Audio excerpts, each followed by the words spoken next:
There is a device sitting in your pocket right now, or perhaps you are holding it in your hand to watch this video. It is a sleek slab of glass and silicon that you think of as a tool for communication, for entertainment, and for modern convenience. You think of the banking app installed on that device as a neutral digital ledger, a simple scoreboard that reflects the money you have earned and the money you own. But what if I told you that by the end of 2026, that device, and specifically that banking app, will transform into the bars of a prison cell? A prison cell that you cannot see, you cannot touch, and you cannot physically escape from because the walls are made of code. We have arrived at the final, most critical frontier of the Great Reset. For years, independent financial experts, libertarians, and privacy advocates have warned about the war on cash. They were dismissed as paranoid. They were laughed at for hoarding gold or keeping cash in safes. They were told that the government just wanted to make payments faster, cheaper, and more efficient to compete with China's WeChat or digital payments in Europe. But yesterday, a leaked internal memorandum from the Federal Reserve, codenamed Project Cedar Phase 2, exposed the terrifying reality of what is coming next year. The document doesn't talk about convenience. It doesn't talk about helping the unbanked. It talks about total information awareness. It details the technical roadmap for the forced transition of all commercial bank deposits into the FedNow infrastructure, the backbone of the American Central Bank Digital Currency, or CBDC. The headline they will sell you on the nightly news is modernization. The reality is enclosure. Just as the wealthy landowners of 18th century England fenced off the common lands to impoverish the peasantry, the central bankers of the 21st century are fencing off the financial system to trap the middle class. The memo outlines a plan to systematically demonetize physical currency, starting with $100 and $50 bills, under the guise of fighting drug cartels, money laundering, and tax evasion. But the real goal is to force every single dollar of your net worth into the digital system where it can be tracked, traced, taxed, and, most importantly, controlled. They are building a system where your money is no longer your private property. It is a programmable privilege granted by the state. A system where your savings can be given an expiration date to force you to spend during a recession. A system where your ability to transact can be turned off if your carbon footprint is too high, if your vaccination status is not up to date, or if your political affiliation is deemed high risk by an AI risk model. And while the masses are blindly updating their apps and accepting the new terms of service without reading the fine print, Warren Buffett is making the most significant defensive move of his storied career. Look closely at the Berkshire Hathaway balance sheet. He is hoarding nearly $400 billion in short-term treasury bills and cash equivalents. But notice what he is not holding. He is avoiding long-term entanglements with the commercial banking sector that is building this trap. He is aggressively buying hard assets, energy, rail, land, things that exist in the physical world, things that cannot be deleted by a line of code or frozen by a bureaucrat in Washington. Buffett's silent warning is screaming at us. The era of financial privacy is over. The era of the bearer asset, cash that you own and control without permission, is ending. We are entering the age of the digital panopticon. In 2026, the trap snaps shut. Today, we are going to deconstruct the hidden mechanism of FedNow and the ISO 2022 standard that allows for total surveillance. We will walk through the history of India's sudden demonetization to show you exactly how the chaos unfolds. We will run a terrifying simulation of your life under a social credit banking system. And most importantly, we will give you the 5 rules of digital escape that Buffett is using to protect his empire, so you can maintain your sovereignty when the cash registers stop opening. To understand why you need to delete your app, metaphorically, and prepare to delete it literally, you have to understand the technology that has been quietly, methodically installed while you were distracted by elections, cultural wars, and geopolitical conflicts. The government learned a valuable lesson from the failure of the initial digital dollar pilots in 2023 and 2024. They learned that the American people have a visceral patriotic rejection of a direct account with the Federal Reserve. It sounds too much like socialism. It sounds too much like Chinese-style surveillance. So, they pivoted. They changed the packaging. They adopted the public-private partnership model. Instead of the Fed issuing the coin directly to you, they have deputized the big banks, Chase, Wells Fargo, Bank of America, and licensed stablecoin issuers, like Circle or newly chartered fintech banks, to issue digital dollars. These are technically private tokens. They appear to be products of the free market, but they are strictly regulated by the Federal Reserve and run on the FedNow instant payment infrastructure. FedNow is marketed as an instant payment system. It allows you to send money to anyone, anywhere, 24/7, 365. It settles instantly. It sounds great, right? No more waiting 3 days for a check to clear. No more wire transfer fees. But here is the Trojan horse. FedNow utilizes a new global messaging standard called ISO 2022. This is not just a format for moving money. It is a format for moving data. In the old banking system, ACH or wire, the message was simple and dumb. Person A sends $100 to person B. That was it. In the new ISO 2022 system, the message is rich. It carries a massive payload of metadata. It says, Person A, digital ID, RA12345, vaccination status, Y, carbon score, 80, political risk score, low, sends $100 to person B, merchant category, firearms, ammunition, location, Texas, for goods and services related to inventory item, DYOR 556. This data payload allows for programmability. This is the key word that should send shivers down your spine. Programmable money means the issuer can attach smart contracts, self-executing code, to your dollars. The expiration date, to fight a recession, like the one predicted in our previous videos, the Fed could issue stimulus tokens that disappear from your wallet if not spent within 30 days. You cannot save them. You are forced to consume to boost GDP figures. The sector ban. The government could decide to fight climate change by programming your dollars to be invalid at gas stations if you have already purchased your weekly quota of fuel. You tap your phone, and the transaction simply fails. Quota exceeded. The negative interest rate. If the economy is slowing and people are hoarding cash, they can impose a 5% interest rate on savings accounts to force capital into the market. Your money shrinks the longer you hold it. This is the mechanism of Project Cedar. It turns money from a store of value into a tool of policy enforcement. It bypasses Congress. It bypasses the courts. It gives the central bank a direct dial into your wallet. Buffett understands the danger of counterparty risk better than anyone. In the old system, the risk was that the bank might go bust, solvency risk. In the new system, the risk is that the bank disapproves of you, censorship risk. That is why he prefers treasury bills, a direct claim on the state, and physical assets, a claim on nature, over commercial bank deposits that are subject to these new programmable rules. He wants assets that do not require an internet connection or a green checkmark to be valuable.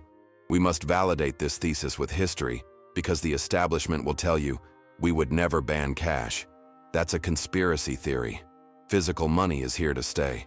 They are lying, and we have the blueprint of how they do it. Look at India, November 8, 2016. It was a normal Tuesday evening. At 8 p.m., Prime Minister Narendra Modi appeared on national television and announced that effectively immediately, at midnight, the two largest denomination banknotes, the 500 and 1,000 rupee notes, were no longer legal tender. These notes represented 86% of the cash in circulation in India. Think about that. 86% of the money in the country became worthless colored paper in 4 hours. The stated goal? To fight corruption, black money, drug trafficking, and terrorism. The exact same excuses the U.S. Treasury is using today in the Project Cedar leak. The result? Chaos. Total, absolute humanitarian chaos. People rushed to banks to exchange their old notes, but the banks didn't have enough new notes. Lines stretched for miles. People died waiting in line from heat stroke. The economy, which was 90% cash dependent, froze instantly. Small businesses collapsed. Farmers couldn't buy seeds. Daily wage laborers couldn't get paid and starved. But the government achieved its real goal. It forced hundreds of millions of people into the digital banking system. It forced them onto the UPI, Unified Payments Interface, India's version of FedNow. It tax-netted the entire informal economy. It gave the state visibility into every transaction. We also have the precedent of Canada, February 2022. The Freedom Convoy trucker protests. The Canadian government, a liberal democracy, didn't arrest the protesters initially. They didn't use force. They used the banking system. They invoked the Emergencies Act to freeze the bank accounts of protesters and anyone who donated to them. They didn't need a court order. They didn't need a trial. They didn't need to prove a crime. They just told the banks, freeze the accounts. And the banks obeyed. Families couldn't buy food. They couldn't pay rent. They were unpersoned financially. Truckers were stranded without fuel money. This was the beta test for the Western world. It proved that the banking system is no longer a neutral utility. It is a weapon of political control. It proved that access to your money is a privilege that can be revoked by the state at the flip of a switch. Buffett knows history. He knows that when a government is broke, like the US is with $38 trillion in debt, it must control the exits. It must prevent capital flight. Banning cash and forcing everyone into a tracked digital system is the only way to enforce financial repression, keeping interest rates below inflation to inflate away the debt without people escaping into hard assets. The war on cash is the war on your liberty. We need to move this from history books to your Tuesday afternoon in mid-2026. I want you to run an immersive simulation of your life under the FedNow regime. I want you to feel the helplessness. It is a Tuesday. You are at a coffee shop. You pull out your phone to pay for a latte. You use the US Wallet app, which is the only app allowed for instant payments now that Visa and MasterCard have fully integrated into the Fed rail. You tap, green check mark, payment accepted, easy, convenient, you don't even think about it. Later that day, you go to a gun show to buy some ammunition, or perhaps you donate $50 to a political candidate who is critical of the current administration's economic policies. You use the same app, green check mark, payment accepted. It seems fine. But the algorithm is watching. The ISO 2022 data payload has tagged your transaction with a high-risk merchant code. The next morning, you wake up to a notification on your phone. Account status alert. Your social compliance score has been adjusted due to high-risk transaction activity detected in the last 24 hours. You think it's a mistake. You try to log in to your main bank portal to pay your mortgage, which is due today. Error. Account restricted.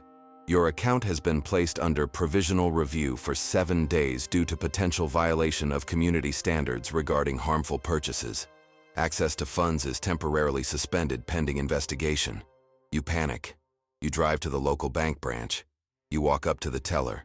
The teller looks at her screen and her face goes pale. "I'm sorry, sir, the system flagged it. It's automated. We can't override the FedNow protocol at the branch level. You'll have to submit an appeal through the app." "But I need to pay my mortgage. I need to buy food." You shout. "I can't help you," she says. "The funds are locked." You reach into your pocket. You have $200 in cash, old $20 bills you saved. You go to the grocery store to buy food since your app is frozen. You put the items on the belt: milk, bread, chicken. You hand the cashier the $20 bill. She looks at it like it's a relic from the Stone Age. She points to a sign. "No cash accepted. Digital payments only." "I'm sorry, sir. We went fully cashless last month to comply with the new anti-money laundering directives. We don't have a cash drawer." You point to the bill. "This is legal tender. It says so right here." She shrugs. "I can't take it. The register won't open. You are holding money, but you are broke. You have been digitally exiled. You cannot buy food. You cannot buy gas. You cannot pay your bills. You have been turned off. You are a ghost in the machine." This is the reality of the digital prison. It is not a wall with barbed wire. It is a software firewall. It effectively starves you into compliance. This simulation is the nightmare scenario that Warren Buffett is avoiding. By owning railroads, energy, and massive cash reserves in T-bills, which are the foundation of the system, he is too big to fail. But you are not. You are small enough to cancel. If you are enjoying this deep, unfiltered analysis of the real risks facing the economy, consider following our channel to receive updated information always. We dig deeper than the headlines to show you the mechanics of the crisis. But there is a plot twist to this crisis, a hidden mechanism that makes 2026 different. It is the concept of velocity control. The government is terrified of a deflationary depression, as we discussed in the DOGE video. They need people to spend to keep the GDP up. In a cash system, if you are scared of the economy, you put money under the mattress. You stop spending. This crashes the economy. The government hates this because they lose control. In a CBDC FedNow system, the government can force you to spend. How? By introducing demurrage, or expiration dates. They can announce, all digital dollars held in savings accounts in excess of $5,000 will be taxed at 1% per month to encourage investment and consumption. Or even more radically, the stimulus credit of $1,000 sent to your wallet today must be spent by Friday at midnight, or it vanishes from your account. This destroys the function of money as a store of value. Money becomes a hot potato. You have to get rid of it as soon as you get it. This leads to artificial hyperconsumption, massive inflation in asset prices, and the inability for the middle class to build generational wealth. You become a hamster on a wheel, running just to stay in place, unable to save for the future because saving is penalized by the code. The twist is that the money you are working for is no longer money. It is a consumption voucher issued by the company store.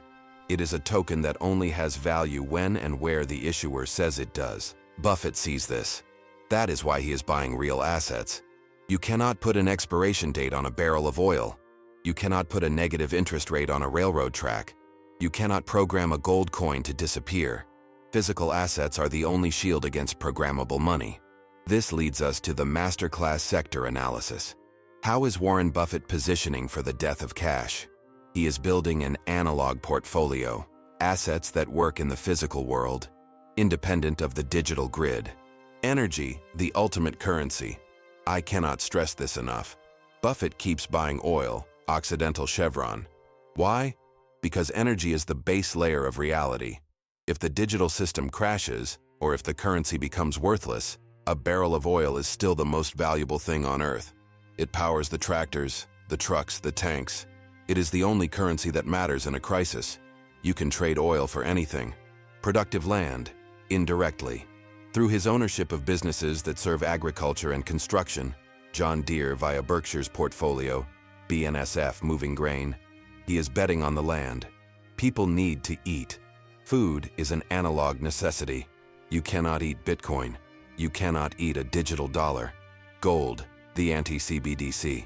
Buffett has historically bashed gold, but look closely at his actions. He bought Barrick Gold a few years ago and sold. But his move into hard assets mirrors the logic of gold. He is betting against the fiat dollar. And for the average person, gold is the accessible version of what Buffett is doing. Gold is a bearer asset. It has no counterparty risk. It is the enemy of the CBDC. Short-term treasuries.